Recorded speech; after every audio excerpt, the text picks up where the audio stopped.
ल अब हामी यो मेसिनको अनबक्सिङ गर्नेछौँ।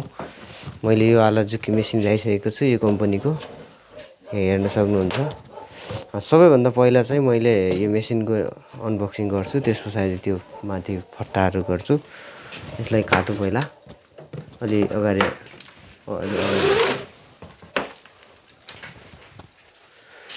ल्याउँ त क्यामेरा।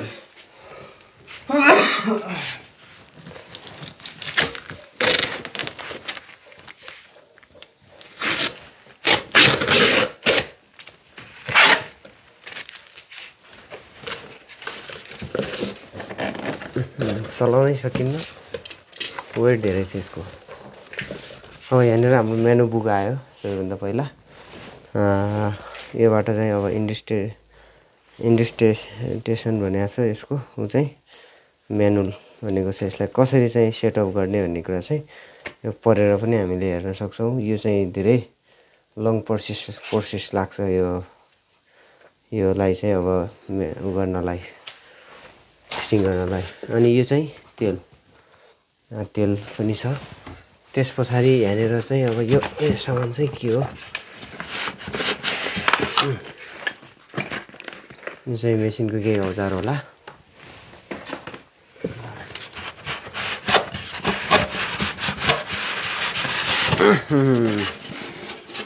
यो चाहिँ हाम्रो यो उवालो भयो। मेसिन चाहिँ यहाँ छ तल। अब मेसिनलाई ताउनु, सानोतिनो पावरले मेसिन हाल जस्तो छैन, भएन। अब यो मेसिन देख्न सक्नुहुन्छ, यो मेसिन यहाँनिर आयो। मेसिन चाहिँ धेरै ठुलो र धेरै छ है, देखाइदिउँ। यो पछाडिबाट छ होइन, अनि यसको अगाडिबाट चाहिँ हेऱ्यो भने यो चाहिँ यताबाट यस्तो छ। धेरै वेटी छ यो मेसिन चाहिँ। अब बिस्तारै सबै कुरा गर्छु।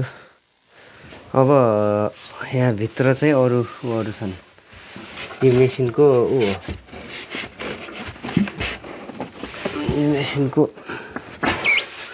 यो मेसिनको तल फिटिङ गर्ने ऊ हो कभर। यहाँभित्र हामीले तेल हाल्नुपर्छ। यसलाई म बिस्तारै फिटिङ पनि गर्छु। यसलाई कसरी सेटअप गर्ने त्यो कुरा पनि मैले सिकाउँछु। यसलाई बिस्तारमा सबै कुरा सिकाउँछु। यो चाहिँ यसो हुन्छ। यो सबै कुराहरू मैले बिस्तारमा सिकाउँछु पछि। अहिले अब यसलाई पनि राखौँ यता साइडमा। त्यस पछाडि यहाँनिर मोटर छ यसको।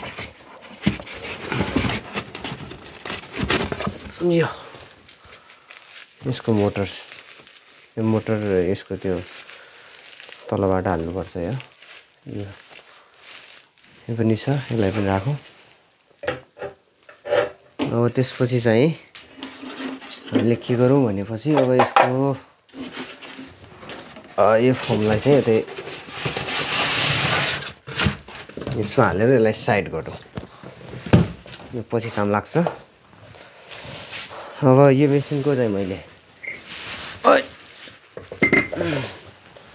अनबक्सिङ गरेँ। अनि अब चाहिँ यसको फट्टाहरू निकाल्छु। अनि फट्टाहरू चाहिँ निकाल्दाखेरि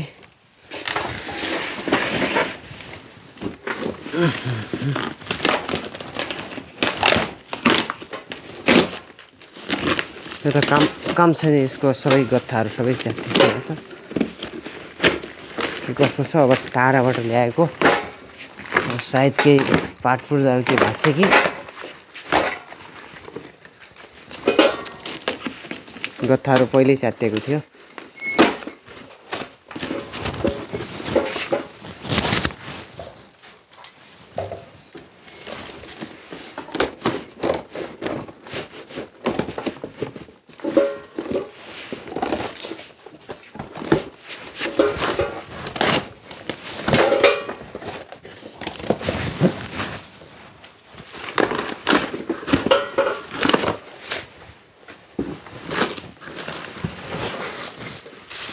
यो चाहिँ नट बोल्टहरू छ यसभित्र।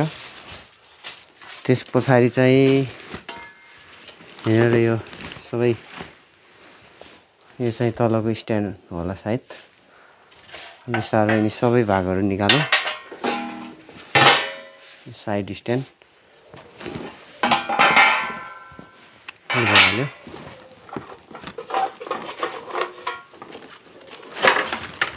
साइडको होला गुट्काहरू छ नि सबै कुराहरू निकालौँ बाहिर। त्यसपछि चाहिँ फिटिङ पनि गर्छु पछि। यो चाहिँ एउटा यसभित्र यो हाल्ने हो, सामान हाल्नको लागि हुन्छ। यो यता छ एउटा, कति धेरै सामानहरू यहाँ छन्, कसरी मिलाउने हो।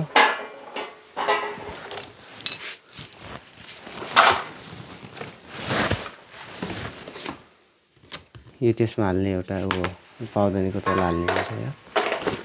त्यसपछि यसको मेन भाग फट्टा।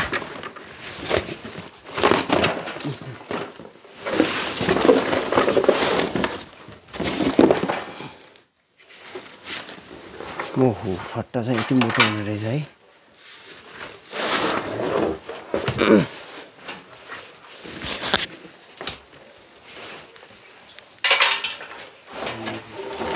यस्तो यो फट्टाहरू भयो। यही नै थियो सबै कुराहरू, म विस्तारमा देखाउँछु पछि। अब यो मेसिनको सबै औजारहरू मैले यसरी अनबक्सिङ गरिसकेको छु। अब यसलाई चाहिँ कसरी फिटिङ गर्ने हो फिटिङ गर्छु मैले। पहिला मैले चाहिँ त्यतिकै फिटिङ गर्छु र कसरी गर्नुपर्छ सबै कुराहरूलाई मैले बनाउँछु, त्यसपछि हजुरहरूलाई सिकाउँछु। मेसिनको सामान छुटेछ। सामान कुन छुटेछ भन्दाखेरि यहाँनिर गुट्का हुन्छ, त्यो गुट्का छैन, चारैवटा गुट्का। अनि यता साइडको यो गुट्काहरू पनि छैन, यता पनि छैन। अब यो गुट्का कहाँबाट उपलब्ध गर्ने हो। अब यो गुट्का जसरी भए पनि पठाउनु पर्ने भयो।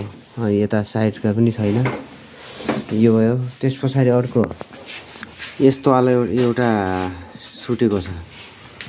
यताको चाहिँ अब यता यहाँनिर हाल्नु पर्ने हो, यो यता माथि हाल्नु पर्ने, तर छुटेछ। अनि एक साइडको मात्रै छ यो।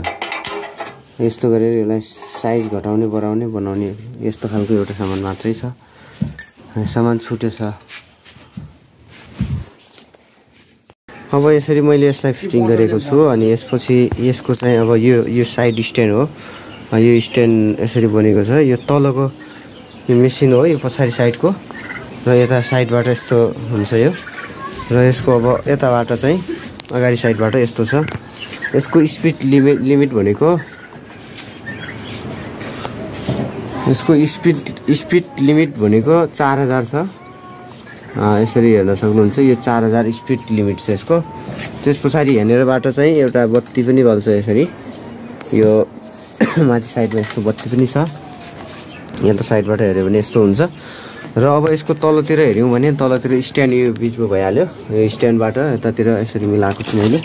यता चाहिँ यो माथितिर चाहिँ अब यसको यो बक्स छ, जहाँ चाहिँ हाल्नुपर्छ। यसमा तेलहरू हाल्नुपर्छ यहाँनिर। अनि त्यसपछि यो साइडको यो बुर उठाउने भाग, अनि यो चाहिँ मोटरको भाग हो।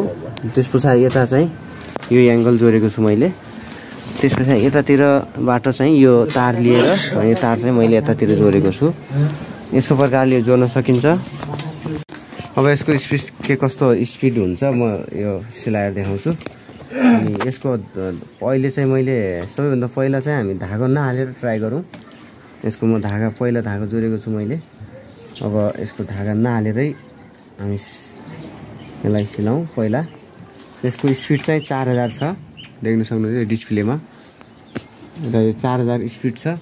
अब म यसलाई एकपल्ट त्यत्तिकै झिकाउँछु, यसको तलको धागाहरूलाई निकालेर।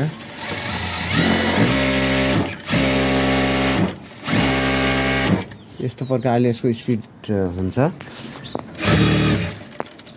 अब म चाहिँ यसको धागो हालेर सिलाउँछु।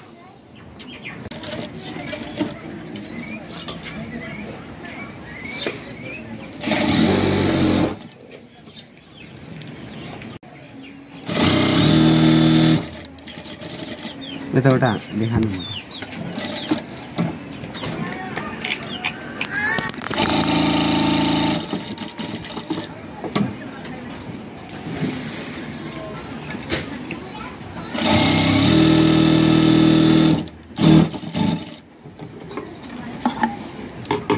अब यस्तो तरिकाबाट यसले चाहिँ सिलाइ हानेको छ। यहाँ त अलि तलबाट देखाउँ।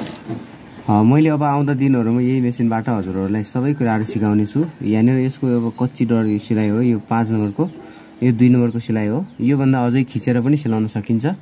यसको पछाडी साइडमा पनि हेरौँ, एकदम राम्रो सिलाइ हान्छ यसले चाहिँ। यसको भिडियो चाहिँ यो कसरी यो मेसिनलाई किन्ने भनेर चाहिँ तपाईहरुले सोच्दै हुनुहुन्छ भने तपाई चाहिँ त्यो भिडियोको लिंक चाहिँ मैले डिस्क्रिप्सनमा राखिदिन्छु। मैले यो कुन ठाउँबाट ल्याएँ भनेर पनि केही कुराहरु त तपाईहरुले हेरि पनि सक्नु भएको छ होला। यस्तो तरिकाले चाहिँ यो मेसिनले सिलाउँछ। आजको यो भिडियो हजुरहरुलाई कस्तो लाग्यो, युजफुल लागेको छ भने एक लाइक गर्नु होला।